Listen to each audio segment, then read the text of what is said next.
Mano,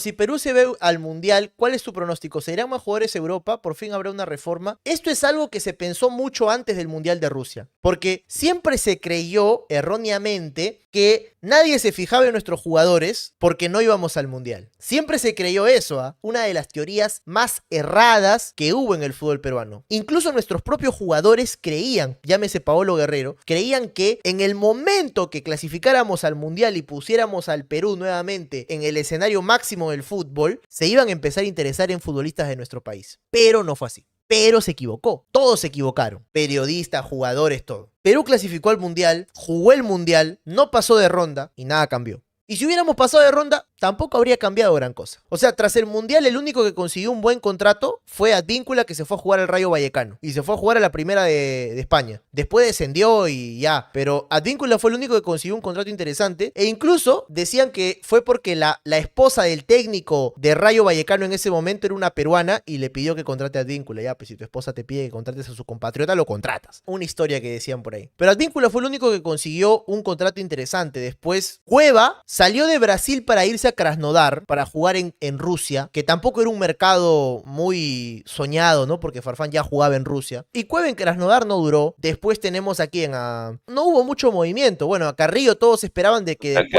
después de todas las gambetas que tiró, pudiera pasar de la Premier en el Watford a otro equipo. Y Carrillo se fue a jugar a Arabia, al mejor equipo de Arabia, pero se fue a jugar a Arabia. Y luego Renato Tapia. Renato Tapia se fue al Feyenoord, pero nunca pintó en el Feyenoord Tapia. Tapia tiene bastante... ¿No estaba ya en el Feyenoord? Creo que sí, no sé, creo que ya estaba, ¿no? Creo que su mejor etapa ha sido en el Twente y en el Willem II. Después en el Feyenoord no lo recuerdo como titular. Ahora en el Celta de Vigo tuvo un tiempo y después no. Me mencionan a Trauco, estuvo en el Flamengo, después se fue al San Etienne, pero el San Etienne descendió también. No me acuerdo más jugadores, o sea, no hubo un mercado. No fue como todos pensábamos de que ahora que jugamos el Mundial, aquí no se iba a ir a la Premier, el Oreja Flores iba a jugar a Italia, Cuevas iba a jugar a Francia. No pasó eso, no pasó eso. Y el fútbol peruano no cambió, no mejoró en nada. La plata que recibieron, pues... alguien se la habrá gastado, pero no se usó para mejorar como tal las divisiones menores, la infraestructura y demás. Las categorías sub-20, sub-17 de Perú siguieron dando vergüenza. Salvo por ahí la sub-17 del 2019, que casi clasifica al Mundial con Celi, Burlamaqui, Grimaldo. Y se quedaron por un gol que no metieron.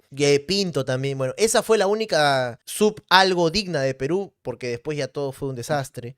No cambió nada, en realidad. No cambió prácticamente nada. Y hoy estamos en la misma posición que antes, o sea, jugadores peruanos en Europa casi no hay. Es más, en los peores momentos de Perú habían más jugadores en Europa. Estaba Farfán en el Schalke, estaba Pizarro en Alemania, estaba Guerrero, creo que todavía en Alemania, en el Hamburgo, estaba Solano en Inglaterra, en el Newcastle, Vargas en Italia, Cóndor Mendoza jugando en Bélgica. Cruzado se fue a Italia. Cruzado en su momento, bueno, pero eso ya fue con Marcarián. O sea, ya había una generación de jugadores de peruanos que tuvo más presencia en Europa de lo que tuvo una generación mundialista, ¿no? Pero eso tiene que ver con ¿qué? Con la calidad de los jugadores. Porque a Farfán y a Guerrero se los llevaron a Europa porque eran muy buenos, extraordinariamente buenos. Y no importaba si en esa época Perú no iba al Mundial y si no tenía ninguna oportunidad. A Guerrero y a Farfán se lo llevaron porque eran muy buenos. A Loco Vargas se lo llevaron porque tenía un físico extraordinario y lo demostró en Perú y lo demostró en Argentina y se lo llevaron a Italia. A un equipo modesto como el Catania, pero después fue a la Fiorentina. Y tenía que ver con eso. Si tú ves el estado físico de los jugadores que llegaron a Europa, Guerrero, 1,85 m. Farfán, 1,78 m, pero bien armado muscularmente. Tapia, también alto, se fue muy joven a Holanda. Bueno, Pizarro, ni qué te digo, alto, fornido.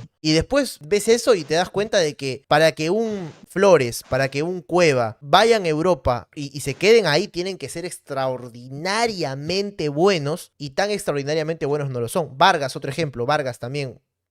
Camión Vargas. Entonces, en Europa ven mucho el físico, y por físico a nosotros ni siquiera nos miraban. ¿Para qué voy a contratar un peruano si puedo traer un argentino, puedo traer un uruguayo? Que son más de confianza, porque también tiene que ver con eso, tiene que ver con la confianza que genera el jugador en el mercado extranjero. Algo que en el fútbol peruano todavía no se valora del todo, y se debería valorar, es que Farfán abrió puertas. Donde sea que fue, Farfán abrió puertas. Cuando estuvo en Holanda, fue tetracampeón, y le abrió la puerta para que cuando él se vaya al Schalke, el PSV Eindhoven pensara en otro peruano peruano para reemplazarlo. Farfán lo hizo tan bien en Holanda que cuando se fue y fue el fichaje más caro del Schalke 04 hasta ese momento, el PSV pensar en un peruano para reemplazarlo y firmaron ¿a quién? A Manco. Manco fue una decepción para el PSV. A pesar de eso, el PSV dijo años después, vamos a intentarlo con otro peruano. ¿Y a quién firmaron? A Beto da Silva. ¿PSV querrá contratar a otro peruano? Ni cagando, no lo creo, al menos no en el futuro próximo. Farfán se fue a Alemania. ¿A quién le abrió la puerta en Alemania? A Carlos Zambrano. ¡A Carlos Zambrano! Y bueno, Carlos Zambrano sí aprovechó su oportunidad. Si bien no se quedó mucho tiempo en el Schalke, hizo carrera en el fútbol alemán Carlos Zambrano. Zambrano aprovechó que ahí le abrieron una puerta. Después tenemos a Farfán en Rusia. Farfán sacó campeón en Rusia Lokomotiv, que era un equipo que no campeonaba hace un montón de tiempo. Y los fanáticos de Lokomotiv amaban a Farfán por ello. Y a mí me consta porque el ruso que era de Lokomotiv veía un peruano en Rusia en el Mundial y te agradecía por Farfán, porque Farfán lo sacó campeones. ¿A quién le abrió la puerta de Rusia? A Cueva. ¿Cueva cuánto tiempo duró en Krasnodar? Ni 6 meses. Creo que 6 meses y ya se quitó. Ahí también va el tema. ¿Cuántos jugadores peruanos fueron a Europa y abrieron puertas como Farfán o como Pizarro? Muy pocos. Eso también influye. Después contratan un jugador peruano, no rinde, como Ascuez. Ascuez llegó a Europa por recomendación de Claudio Pizarro. Y después de Ascuez, ¿tú crees que quisieron contratar a otro peruano? No contrataron a nadie. Y así hay un montón de ejemplos para dar. Vargas, por ejemplo, en Italia. Una carrera importante en Italia. Se mantuvo muchos años jugando en la Fiorentina. Fue un lateral muy codiciado en el mercado europeo por su potencia. Y por Vargas, ¿qué peruanos llegaron a Italia? Bueno, llegó Rinaldo Cruzado y llegó Álvaro Ampuero. Ni uno ni otro la hizo y se tuvieron que regresar. Oye, siendo de que no es un mercado como el europeo, ¿Guerrero no hizo algo similar en el fútbol brasileño? Porque Trauco... A Guerrero no le fue tan bien en Alemania por su carácter. Terminó saliendo peleado de Hamburgo, cuando ya estaba con el tema de que le tiró la botella a un hincha y todo. Pero Guerrero se fue a Brasil y Guerrero abrió la puerta de Brasil para varios jugadores. A Trauco literalmente lo pide Guerrero y lo llevan a Flamengo. Y después a Cueva también le abrió la puerta porque se fijaron en Cueva y terminó contratado en el Sao Paulo. ¿Y qué recuerdo dejó Cueva en el Sao Paulo? Peleándose con los dirigentes de Sao Paulo, después con los dirigentes de Santos. Salió mal del mercado brasileño. Pero Paolo también abrió puertas ahí. Polo al Inter, ¿verdad? Polo también se fue a jugar a Italia. Ya me había olvidado por completo que Polo se fue a jugar a Italia, ¿cierto? La Pagol no cuenta. La Pagol no cuenta porque para la Padula jugar en Italia no es un mérito como tal. Él es italiano. ¿Dónde va a jugar si no es en su país? Pacheco al Fluminense, sí, pero eso fue tiempo después. Los cuatro fantásticos eran extraordinarios, sí. A pesar de que en la selección no dejaron un recuerdo grande juntos, difícilmente tendremos jugadores de esa jerarquía en Europa, ¿no? Galvez, ¿puedes sacarte el micrófono del poto, por favor? O mutearte. Bueno. Hace rato suena. Oh. El Cóndor en Bélgica. Yo recuerdo que a Bélgica llegó también Dani Chávez. Iñol. Mira que Iñol es un caso curioso porque Iñol jugó mucho tiempo en Inglaterra pero no le abrió las puertas a nadie como tal. O sea, peruanos en Inglaterra llegaron muy pocos. Tendría que estudiar más, leer más de cómo llegó Iñol a Inglaterra. No tengo mucho recuerdo de Iñol en el Newcastle. Pero Ñol no le abrió las puertas a muchos peruanos en Inglaterra. O sea, creo que en Inglaterra llegó Diego Penny en su momento. Al Burnley o al Barnsley. También llegó Miguel Mosto. Cachete Zúñiga llegó a jugar en el Coventry City. Y después más nada. Vilca, dicen por acá. Bueno, a Solano por Vilca le deben haber preguntado. El Chorri siempre se quejó de que Solano lo cagó. Una vez con el Chorri soltaron la versión de que él tenía la oferta del Newcastle, tenía la oferta de jugar allá, y le preguntaron a Solano por el Chorri y Solano dijo, muy problemático, no lo contraten. Paolo Hurtado también llegó a Inglaterra, recuerdo que jugó en el Reading, pero eso fue la segunda división. La segunda división de Inglaterra es muy exigente. Siempre el Chorri, puta madre, sí, weón. Había esa versión de que el Chorri iba a jugar en el Newcastle, pero Solano le cerró las puertas. Dijo, no lo llamen, muy conflictivo. Forsyth, ¿a qué país de Europa llegó, Fano? Yo tengo entendido que Forsyth hizo carrera tapando en el Borussia Dortmund y en el Atalanta, pero no, creo que no, ni siquiera llegó a debutar. Hurtado jugó en el nivel este.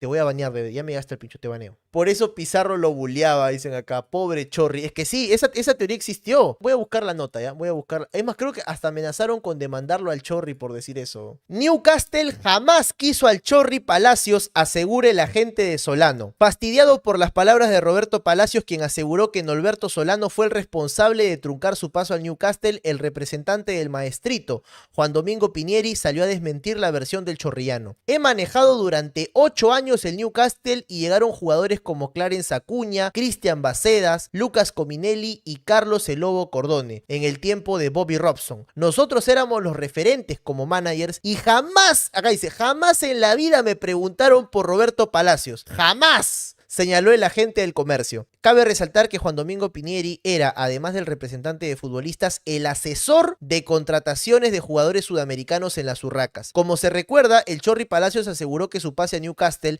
no se pudo dar por un comentario de Norberto Solano. Le preguntaron por mi persona y respondió que era un jugador problemático. El exfutbolista narró también que tuvo ganas de ponerle la mano encima a la ahora asistente del técnico Ricardo Gareca en la selección peruana. Noticia del año 2015 por América Deporte. Para que vean que acá le tiramos data real, bro. No les invento nada que fake news con el trujillano, no, este es real. Chorri dijo, Solano me cerró las puertas porque dijo que yo era un huevón problemático. Mano, literalmente para un sketch del especial del humor, weón. Si es exigente la segunda de Inglaterra, ¿por qué Hull City fichó a Celi? Bueno.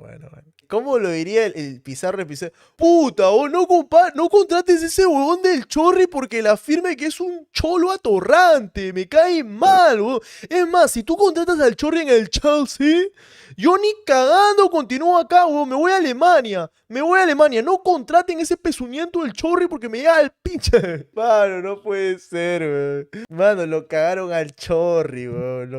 Mano, ¿se imaginan lo que habría sido el Chorri en el Newcastle, weón? ¿Se imaginan al Chorri fusilando al cagonazo, al recontra cagonazo de Van der Sar? Puta, habría sido lo máximo. Imagínate al Chorri haciendo gatear al cagonazo de Río Ferdinand, weón. A Vidic pidiéndole de rodillas piedad al Chorri, weón. Sir Alex Ferguson mascando su chicle en St. James Park, viendo al Chorri y diciendo, cómo la mueve se compare, cómo la domine se compare. Imagínate Paul Scholes declarando después del partido. Cuando vi jugar al Chorri, me pregunté si yo también jugaba al fútbol. ¿Cuándo será el día que veamos un peruano jugando en la Premier? Creo que está muy lejos todavía de suceder. En su momento pensé que Marcos López podría llegar a la Premier después de fichar en el Feyenoord, y es que realmente, si destaca en el Feyenoord, podría dar el salto a la Premier. O sea, Tyler Malacia destacó en el Feyenoord y firmó por el Manchester United. No digo que López pudiera llegar al United, pero podría llegar a un equipo de media tabla para abajo, no sé, el Wolverhampton, el Fulham. El problema es que López ni siquiera es titular en el Feyenoord, así que está más cerca de que lo saquen del Feyenoord a que dé el salto a una mejor liga. ¿Quién te dice que Sone no puede jugar en la Premier? De repente. No sería como mérito del fútbol peruano porque el fútbol peruano no formó a Sone, pero ya que chucha. ¿Saben quién estuvo cerca de jugar en Premier? Fue La Padula. A La Padula en algún momento lo vocearon para el Leicester City, pero no llegó a firmar. Sone es un invento de Fano DVD. Cuando Sone te vacune en Santiago, te voy a ir a buscar, weón. Te voy a ir a buscar. Y contigo, así jalándote de las orejas, weón, voy a ir a recuperar el Huáscar. Cualquier huevada, dije. No quiso jugar segunda La Padula. ¿Cómo que segunda, huevón? Si La Padula jugó en segunda en Italia. Y aparte el Leicester estaba en primera cuando lo ofrecieron al Leicester. Bueno, su mejor nivel siempre ha sido en segunda. Sí, en realidad. Terrible lo que Alexis le hará, dice DVD. Bueno, gente, ¿se imaginan que el primer partido de Sone sea desastroso? Puta, a mí me van a hacer mierda, ¿no? Si Fano vende humo, Fano con chatumare, tú me vendiste que Sone era un chucha. La madre, mucha responsabilidad para mí. Listen, someone,